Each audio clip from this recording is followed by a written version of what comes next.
नमामि सद्गुरुं शान्तं सच्चिदानन्दविग्रहं पूर्णब्रह्मपरानन्दम् ईशमानन्दिवल्लभं प्रपन्नपारिजाताय तोत्रवेत्रैकपाणये ज्ञानमुद्राय कृष्णाय गीतामृतदुहे नमः।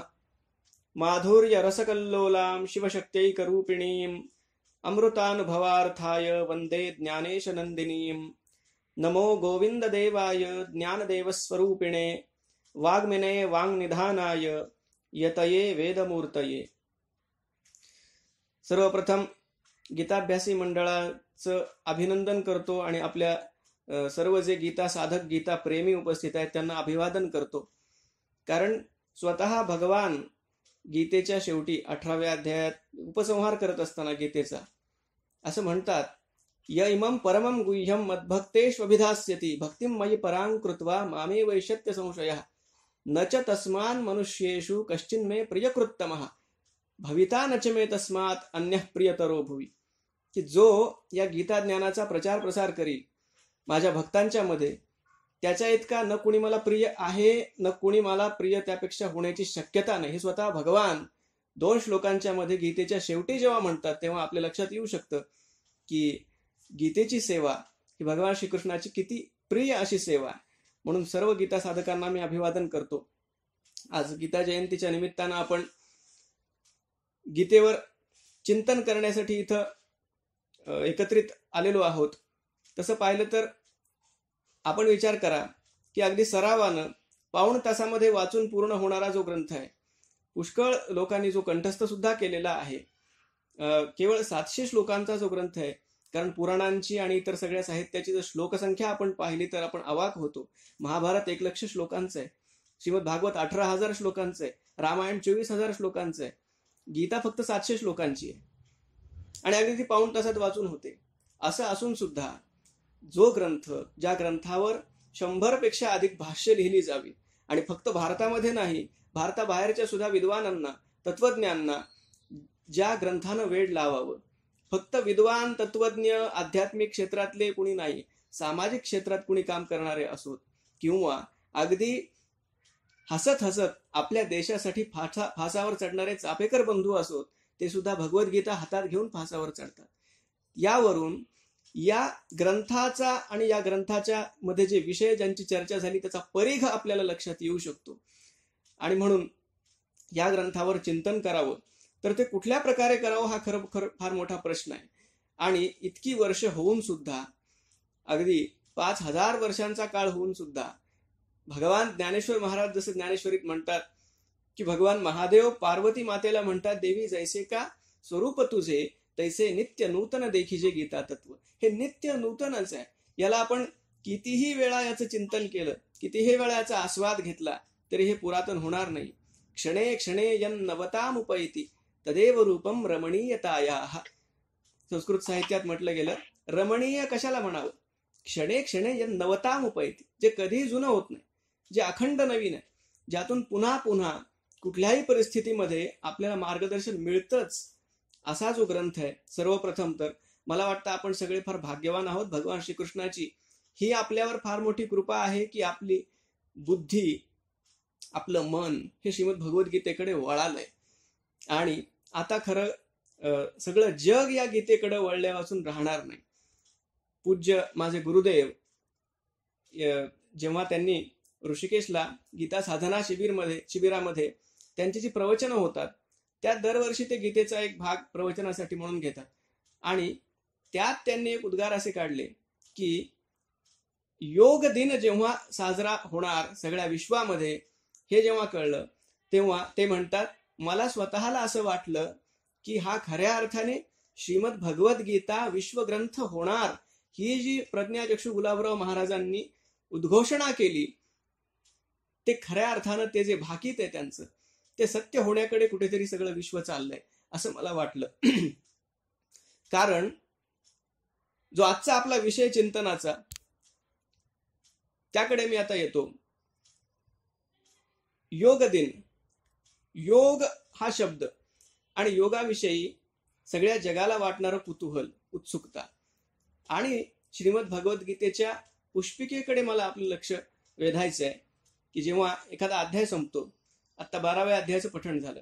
अध्याय संपल्यानंतर आपण म्हणालो ओम तत्सरिती श्रीमद भगवद गीतासु उपनिषत्सु ब्रह्मविद्यायां योगशास्त्रे श्रीकृष्णार्जुन संवादे अमुक अमुक योगो नाम भक्ती योगो नाम द्वादशोध्याय. यामध्ये जे शब्द आलेले आहेत उपनिषत्सु ब्रह्मविद्यायाम, की हा जो ग्रंथ आहे तो ब्रह्मविद्येचा उपदेश करणारा आहे.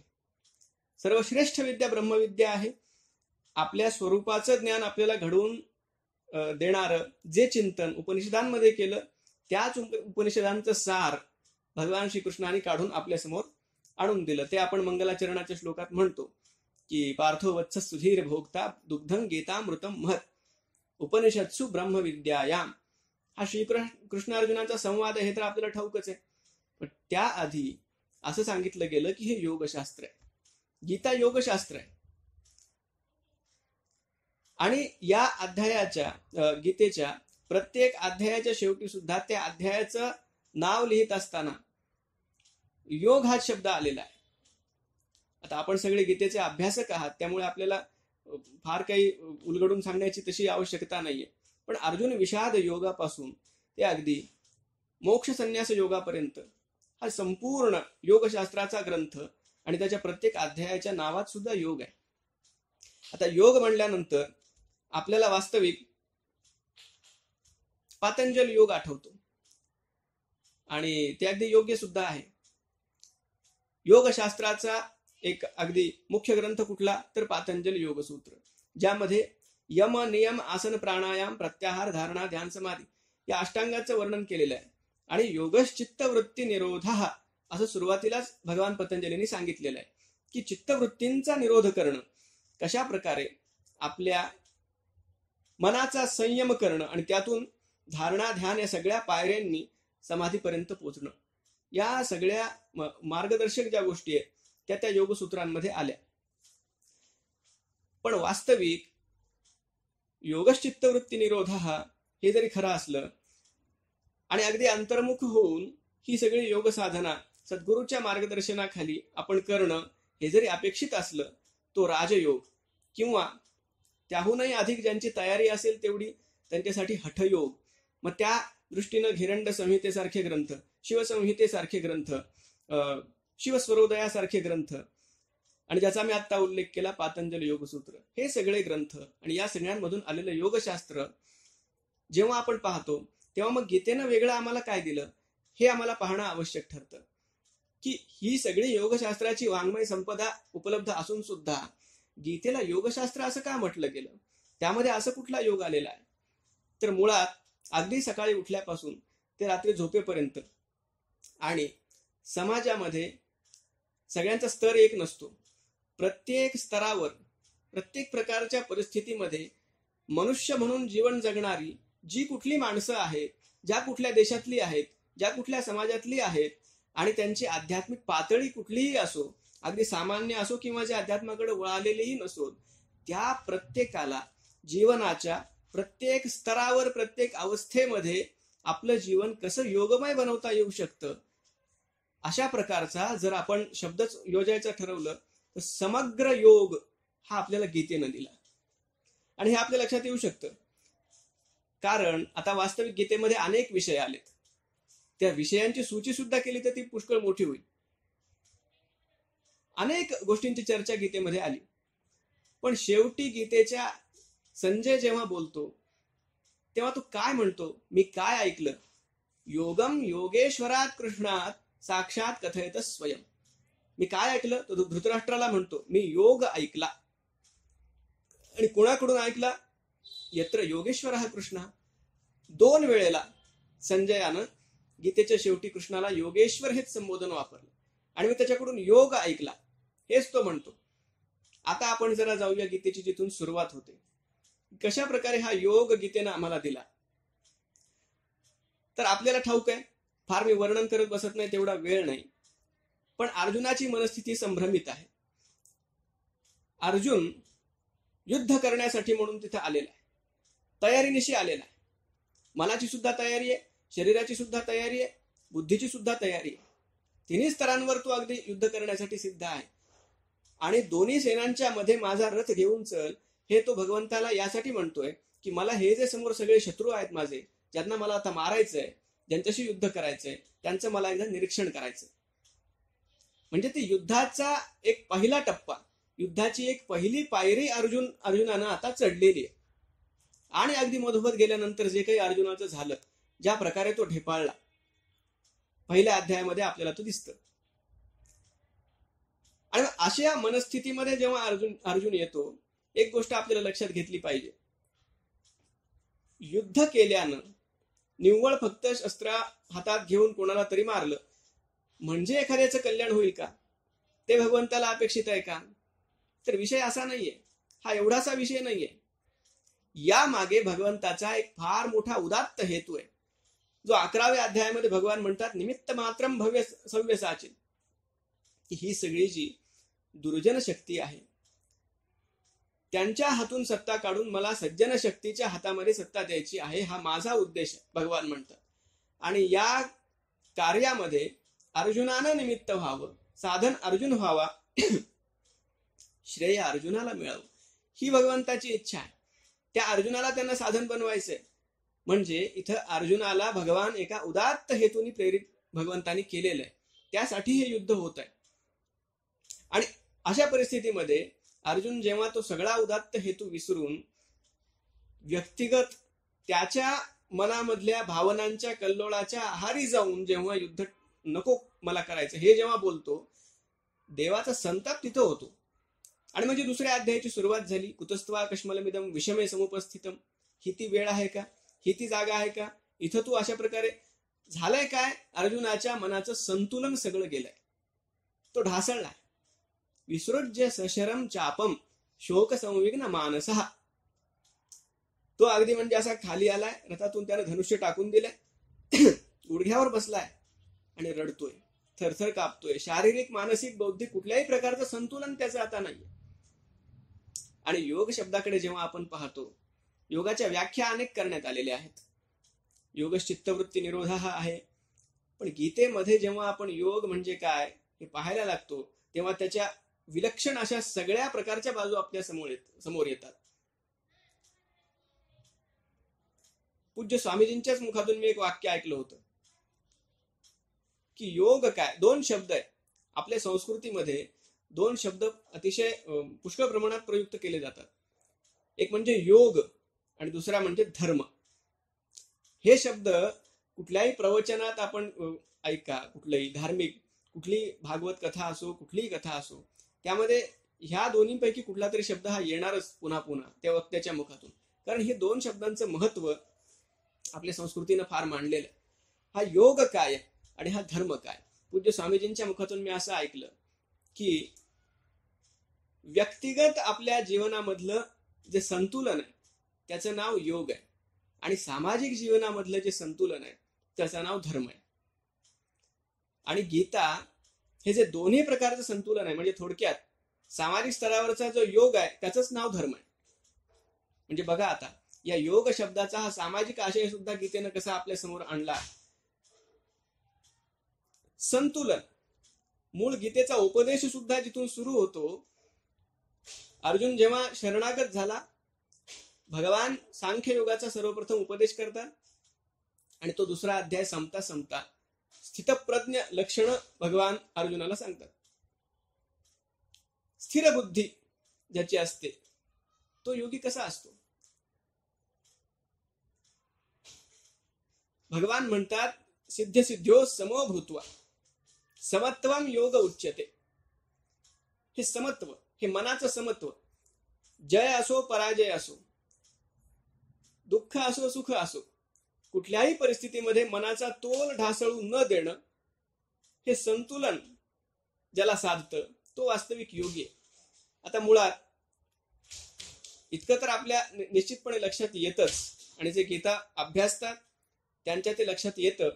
पण बऱ्याचदा योग शब्दाचा अर्थ हा फक्त योगाचं जे एक अंग आहे आसन, आणि आणखीन एक अंग आहे प्राणायाम, तेवढ्यापुरतं तो शब्द जेव्हा मर्यादित होतो आणि असा एक समज होतो की फक्त सकाळी उठून तेवढं शारीरिक व्यायाम आणि श्वासांच्या काही प्रक्रिया या केल्या आणि शारीरिक आरोग्य प्राप्त केलं की योग तितक्या पुरता संपतो. म्हणजे 1 तास आम्ही योगी आणि बाकीचे 23 तास आम्ही भोगी किंवा रोगी. तर रोगी होण्याची तशी शक्यता नाही, जे योग करतात त्यांना तसे रोग होत नाही. पण तेवढा 1 तास आमचा योग आहे. आणि त्या व्यतिरिक्त इतर बाबतीमध्ये मग काम आहे, क्रोध आहे आणि हे सगळं मनाचं संतुलन ढासळण हे सगळं चालू आहे. पण तरीही तेवढा 1 तास आम्ही दिला म्हणजे आम्ही योगी होऊ का?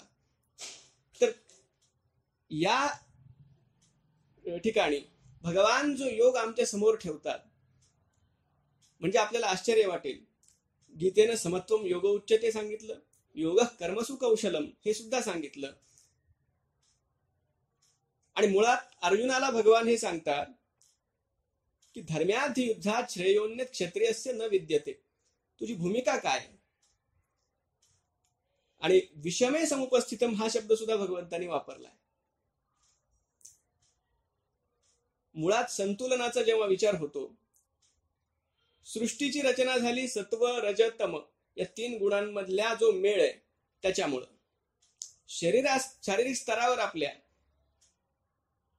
वात पित्त कफ या तिन्हींचा मेळ जेव्हा बसतो तेव्हा आपलं शरीर चालतं. सत्व रज तमामधलं संतुलन असेल तर सृष्टी चालते. कफ वात पित्तातलं संतुलन असेल तर आपलं शरीर चालतं. आणि अगदी एखादी गाडी सुद्धा व्यवस्थित चालायची असेल तर त्यात सुद्धा क्लच ब्रेक एक्सिलेटर यांचं संतुलन आवश्यक आहे. आपण जेव्हा आपल्या अस्तित्वाचा विचार करतो तेव्हा ते शरीर मन बुद्धी म्हणजे अगदी थोडंसं योगाच्या भाषेत सांगायचं झालं तर अन्नमय कोश, प्राणमय कोश, मनोमय कोश, विज्ञानमय कोश, आनंदमय कोश हे सगळं हे कोशात्मक आपलं अस्तित्व. त्याला थोडंसं आपण सोपं करून पाहायचं असेल तर आपण म्हणूया शरीर मन आणि बुद्धी या 3 स्तरावरचं आपलं हे अस्तित्व आहे.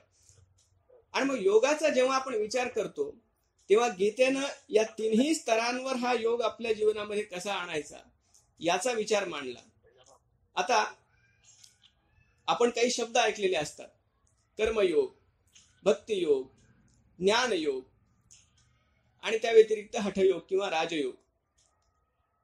आणि असं एक आपल्या मनात असतं की यापैकी कुठल्या तरी एका मार्गानं आपण पुढे जायचं आणि आपलं कल्याण जे मनुष्य जीवनाचं परमोच्च लक्ष्य आहे ते प्राप्त करायचं. मग ते कर्मयोगानं प्राप्त करावं किंवा ज्ञानयोगानं करावं किंवा हठयोगाच्या राजयोगाच्या माध्यमातून करावं किंवा भक्तियोगाच्या माध्यमातून करावं. 4 मार्ग असं एक आपल्या मनात आहे.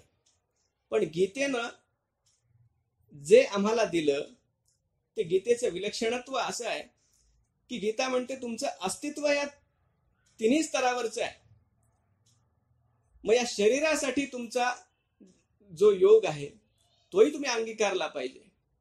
तुमच्याजवळ बुद्धी आहे तर त्या बुद्धीसाठी सुद्धा हा ज्ञानयोग तुम्ही अंगीकारला पाहिजे. आणि मन आहे तर त्या मनाच्या सुद्धा नियंत्रणाचा विचार वेगळा केला पाहिजे. आणि या सगळ्यांच्या वरती मग भक्तियोग गीतेनं ठेवला आहे. पण हे सगळं आमच्या जीवनामध्ये त्या त्या स्तरावर असणं आवश्यक आहे. असं कोणी म्हणू शकत नाही की मी फक्त कर्मयोग करीन आणि बाकी या बौद्धिक गोष्टींचा माझ्याशी काही संबंध नाही, असं म्हणू शकत नाही. फक्त बुद्धीच्या स्तरावर मी वेदांताचं चिंतन करील, अध्ययन करील, बाकी भक्तीशी माझा काही संबंध नाही असं कोणी म्हणू शकत नाही. किंवा मी फक्त योगाभ्यास करीन आणि या नामस्मरणाधिक गोष्टींशी माझा काही संबंध नाही असंही कोणी म्हणू शकत नाही. कारण तसं करणाऱ्यांच्या मार्गामध्ये किती प्रकारच्या आपदा असतात हे स्वतः भगवान गीतेमध्ये सांगतात.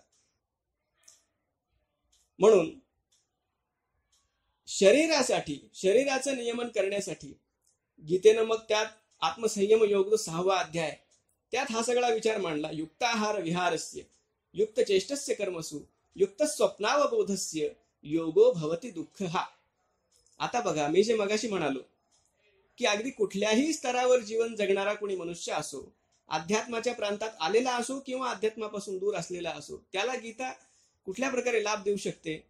तर युक्ताहार विहारस्य हे जे गीतेनं सांगितलं की माझा आहार कसा असावा आणि हाच विचार भगवान पुढे सांगतात जेव्हा 3 प्रकारच्या आहाराचं चिंतन केलं जातं. सात्विक राजस तामस. सात्विक आहार मग कशा प्रकारचा आहार सात्विक असतो कशा प्रकारचा आहार राजस असतो, कशा प्रकारचा आहार तामस, म्हणजे एखाद्या आहारशास्त्राच्या अभ्यासकाला सुद्धा गीतेमधून ही सूत्र मिळतात. हे भगवान का सांगतात?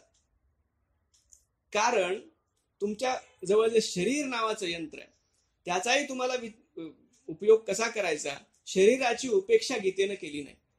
भगवान हे सुद्धा सांगतात की ज्याच्याजवळ शरीर आहे आणि तो म्हणतोय की मी कर्म करणार नाही, तर त्याच्या बोलण्यामध्येच हा विरोधाभास आहे.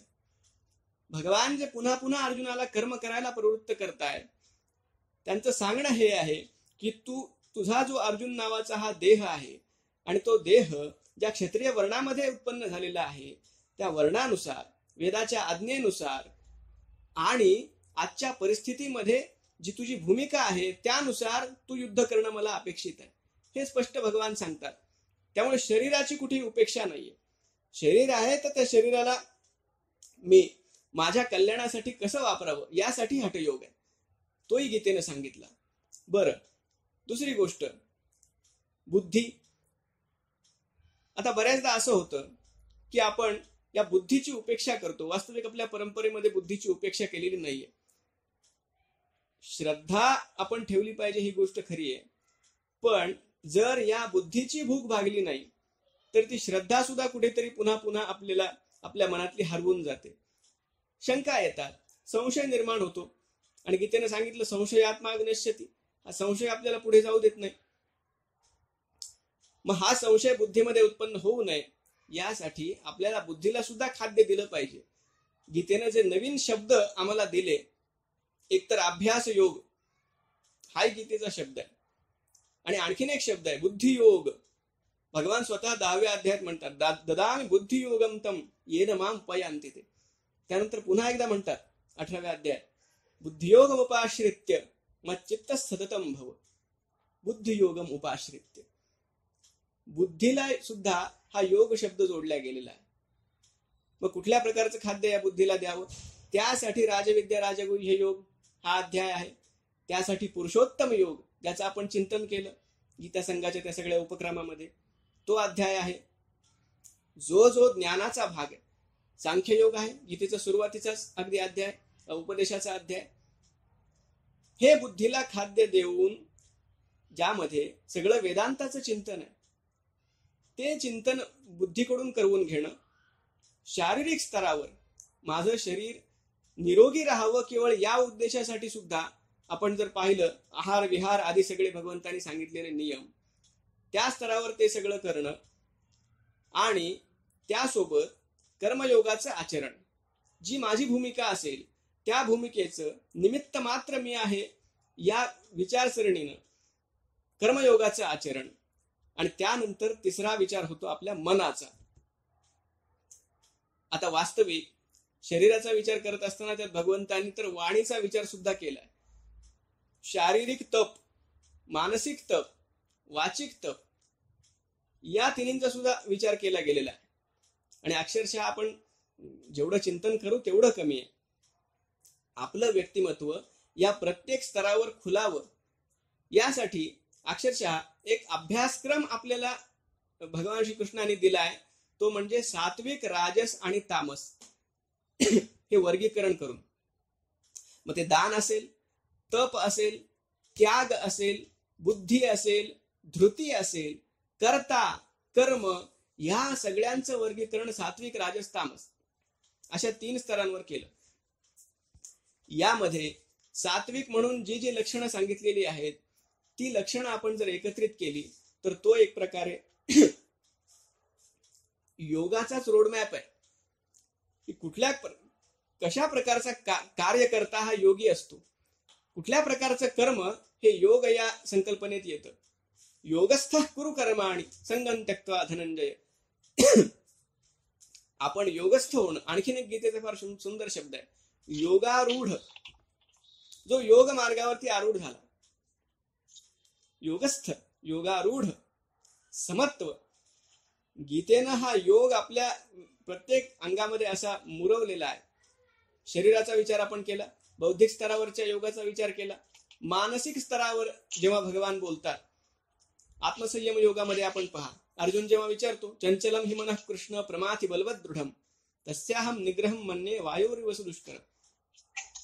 यावर भगवान उपाय सांगतात. अभ्यासेन च कौंतेय वैराग्येण च गृह्यते.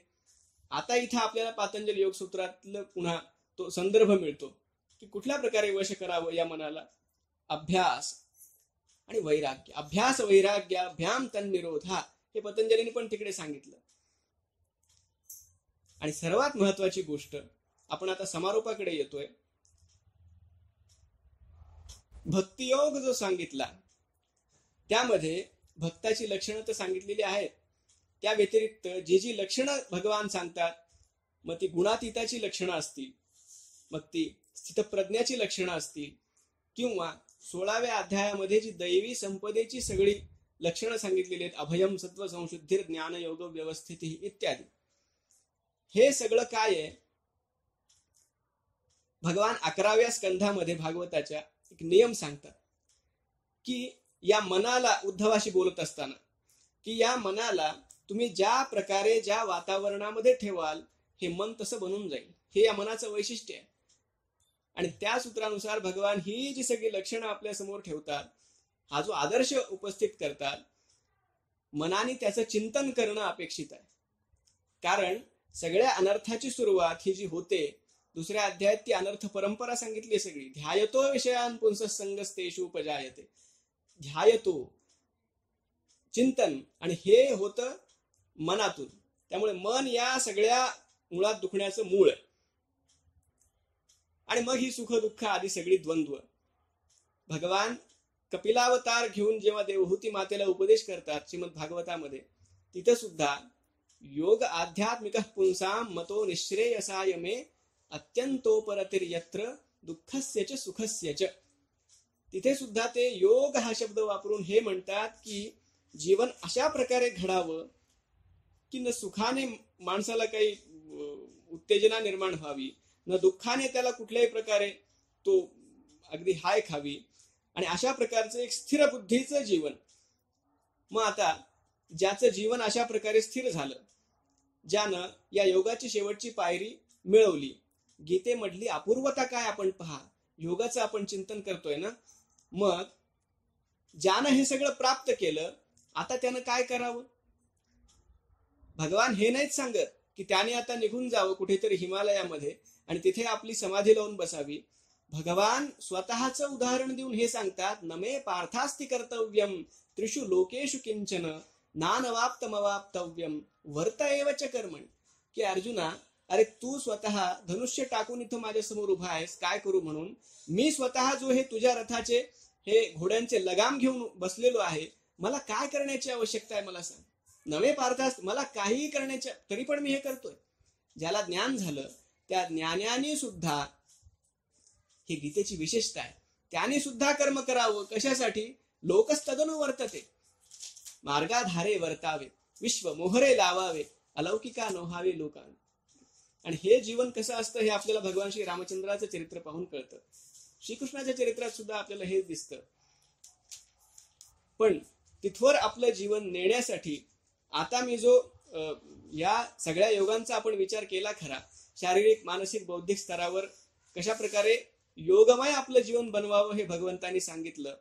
पण सर्वात प्रधान जो गीतेचा योग आहे तो आहे प्रपत्ती योग. आपण पहा, प्रपत्ती म्हणजे शरणागती. गीतेची जी सुरुवात होते, गीतेची जी किल्ली आहे वेगळ्या प्रकारे बोलायचं झालं तर, कारण जेव्हा भगवान उवाचे आपण गीतेमध्ये जे वाचतो तिथे भगवान काही उपदेश करत नाही. कुतस्त्वा कश्मलविदम विषमे समुपस्थितम क्लैब्यम मास्म गमः पार्थ, अशा प्रकारे अर्जुनाला ते झापतात. उपदेश केव्हा सुरू करतात? जेव्हा अर्जुन म्हणतो कार्पण्य दोषोपहत स्वभावः पृच्छामि त्वां धर्म सम्मूढ चेताः यच्छ्रेयस्यान् निश्चितं ब्रूहि तन्मे शिष्यस्तेहं शाधिमां त्वां प्रपन्न. अर्जुन जेव्हा प्रपन्न झाला, अर्जुन जेव्हा शरणागत झाला. आता पहा, अर्जुनाने धनुष्य टाकले पहिल्या अध्यायामध्येच, पण वास्तविक अर्जुन जेव्हा आपल्या बुद्धीचं समर्पण करतो तेव्हा ती खऱ्या अर्थानं शरणागती आहे. आणि आता भगवान उपदेश द्यायला सुरुवात करतात. इथं भगवान बोलतात, अशोच्यानन्व शोचस्त्वं प्रज्ञावादांश्च भाषसे गतासून गतासूंश्च नानुशोचंती पंडिता हा इत्यादी. इथून भगवंताचा हा उपदेश सुरू होतो. आता जरा गीतेच्या उपसंहाराकडे येऊ आपण. गीतेचा जिथं उपसंहार आहे, भगवान म्हणतात, आपल्या उपदेशाचा समारोप करत असताना म्हणतात की सर्व धर्मान परित्यज्य मामेकम शरणं व्रज अहं त्वा सर्व पापेभ्यो मोक्षयिष्यामि मा शुचः. हा गीतेचा फार अगदी मुकुटमणी असल्यासारखा श्लोक आहे. मामेकम शरणं व्रज. अर्जुन पापाला घाबरतोय, अर्जुन विचलित झालाय, अर्जुन भ्रमित आहे. भगवान म्हणतात हे सगळं सोडून दे. हा सगळा धर्माधर्माचा पाप पुण्याचा विचार सोडून दे. ते सगळं मी पाहीन, पण त्यासाठी तुला काय करावं लागेल? मामेकम शरणं व्रज. आणि ही जी शरणागती आहे ती फक्त शारीरिक स्तरावर नाही, ती फक्त मानसिक स्तरावर नाही, ती बौद्धिक स्तरावर सुद्धा आहे. शरीर, मन आणि बुद्धी या तिन्हीचं शरणागत होणं. माऊलींनी सुद्धा शरणागती जेव्हा सांगितली ज्ञानेश्वरीमध्ये, तेव्हा शरीर, मन, वाणी तिन्हींचाही उल्लेख तिथं केला. बुद्धीचं समर्पण, मनाचं समर्पण आणि शरीराचं तर समर्पण आहेच. हे जेव्हा अर्जुनानं केलं, कुठे दिसतं आपल्याला? अर्जुन जेव्हा म्हणतो शेवटी, नष्टो मोह स्मृतिर्लब्धा त्वत्प्रसादान् मयाच्युत स्थितोऽस्मि गत संदेहः करिष्ये वचनं तव. करिष्ये वचनं तव. तू जे सांगतोय, आता इथे अर्जुनाने भगवान जे सांगतायत ते सगळं मनामध्ये धारण केलंय. योगामध्ये या धारणेला फार महत्व आहे. अर्जुनाची जी धारणा सिद्ध झालीय ती या ठिकाणी झाली आहे. आणि त्यासाठी अर्थात आता आपल्याकडे तसा वेळ कमी आहे, पण ही जी धारणा त्याची बनली, जे परिवर्तन त्याच्यामध्ये आलं, तो म्हणजे गीतेचा साक्षात्कार अध्याय 11वा अध्याय, विश्वरूप दर्शन योगाचा अध्याय, जिथं तो भगवंताच्या त्या वास्तविक त्याचं जे स्वरूप आहे त्याच्याशी त्याचा परिचय झाला. आणि तिथून अर्जुनाची भूमिका बदललेली आहे. गीतेच्या सुरुवातीचा अर्जुन वेगळा आहे. गीतेच्या मध्यामधला जो अर्जुन आहे 11व्या अध्यायातला, तिथं अर्जुनामध्ये आलेलं परिवर्तन आहे. आणि गीतेच्या 18व्या अध्यायामधला जो अर्जुन आहे तो आता एका अशा मानसिक भूमिकेवर आहे जिथं त्याने असणं भगवंताला अपेक्षित आहे. जिथं कुठल्याही प्रकारचा जय पराजय, कुठल्याही प्रकारचा सुखदुःख, जीवन मृत्यू सुद्धा त्याला विचलित करू शकत नाही. अशा भूमिकेवर अर्थात योगारूढ झालेला हा अर्जुन खऱ्या अर्थाने भगवत शरणागत झालाय आणि तो योगी होऊन भगवंताच्या समोर उभा आहे. आणि हा अशा प्रकारचा अर्जुन, आता इथे मी अर्जुन शब्द वापरतोय खरा, पण अर्जुन हा सगळ्या जीवात्म्यांचं प्रतीक आहे. भगवान जेव्हा अर्जुनाशी बोलतात, जे जे काही बोलतात ते प्रत्येक जीवात्म्याशी बोलतात. प्रतिजाने प्रियोसी मे हे भगवान जे अर्जुनाला म्हणतात ते आपल्यातल्या प्रत्येकाला म्हणतात. आणि म्हणून हा जो सर्वांग योग गीतेमध्ये सांगितलेला आहे तो योग आत्मसात करून आपण जेव्हा भगवंताच्या समोर उभे राहू आणि त्याला म्हणू की नष्टो मोह स्मृतिर्लब्धा तत्प्रसादान् मयाच्युत स्थितोऽस्मि गत संदेहः करिष्ये वचनं तव, तेव्हा खऱ्या अर्थानं माऊलींनी ज्या श्लोकाला अगदी गौरवान्वित केलं तो संजयाचा श्लोक, ती संजयाची उक्ती. आणि त्या उक्तीमध्ये तो जे उल्लेख करतो तत्र श्रीर विजयो भूतीर, हे सगळं काही आपल्याला असल्या ठिकाणी प्राप्त होतं. साक्षात भगवत प्राप्ती होते. ही गीता ज्ञानानं, गीतेच्या उपदेशानं, त्याच्या ग्रहणानं आपल्याला प्राप्त होणारी इतिकर्तव्यता आहे असं मला वाटतं. त्यामुळं आजच्या या निमित्तानं खरं गीतेच्या कुठल्या विषयावर चिंतन करावं हा एक फार मोठा प्रश्न असतो. कारण कुठल्याही प्रकारे जरी चिंतन केलं तरी गीता अगदी गोडच आहे, ती अमृतमयी अशीच आहे. पण त्यातही आपण यावर पुष्कळ खरं चिंतन केलं जाऊ शकतं. आपण ते वाचावं, परिचय फक्त त्या विषयाचा आपण करून घेतला. आणि या निमित्ताने मलाही त्या विषयाचं थोडं चिंतन झालं आणि गीता मातेची सेवा घडली. यासाठी मी खरं धन्यवाद देतो आपल्या गीताभ्यासी मंडळाला.